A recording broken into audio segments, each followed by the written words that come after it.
4, 3, 2, 1. Cue music. This is Movies First with Alex First. Stephen King writes scary horror movies, and Pet Sematary, which came out in 1983, is one such example. I didn't see the original film that King scripted, which was released in 1989, so I have no point of comparison in that regard. Nevertheless, judging this remake purely on its merits, it's intense and it's creepy.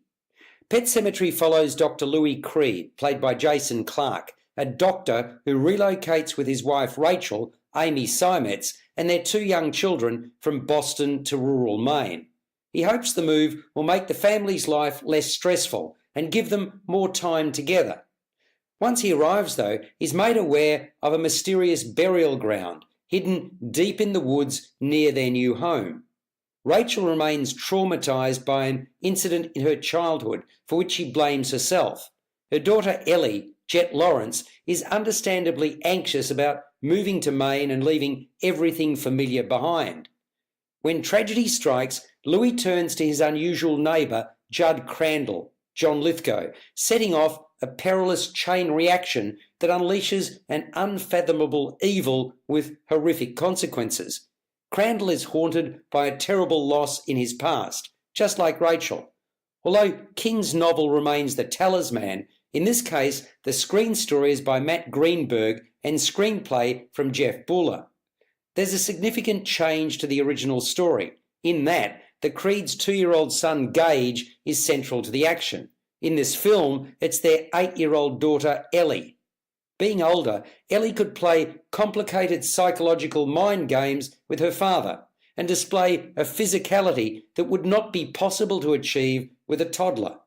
Direction is a 2-hander, Kevin Kölsch and Dennis Widmyer.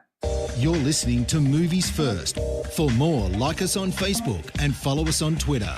I was impressed by all the leads who played their parts effectively.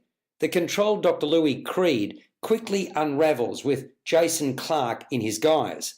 As for his wife Rachel, she's been on edge ever since she was a young girl because of what happened to her sister. Amy Seimetz brings the nervousness and insecurity to bear in her portrayal. Jet Lawrence channels the 2 distinct personas of Ellie Creed, an 8-year-old about to turn 9, with ease. John Lithgow, old pro that he is, positively inhabits the role of Creed's elderly neighbour Judd Crandall, who's seen far too much. There were quite a number of jump-out-of-your-seat moments. The filmmakers built the tension well, and then the movie ramped up in intensity as the stakes got higher. And I thought they nailed the ending. Pet Sematary, then, is a genuine, slow-burn horror thriller with impact. It scores a 7 out of 10. You've been listening to Movies First with Alex First. Subscribe to the full podcast at Stitcher and iTunes or your favourite podcast distributor. This has been another quality podcast production from Bytes.com.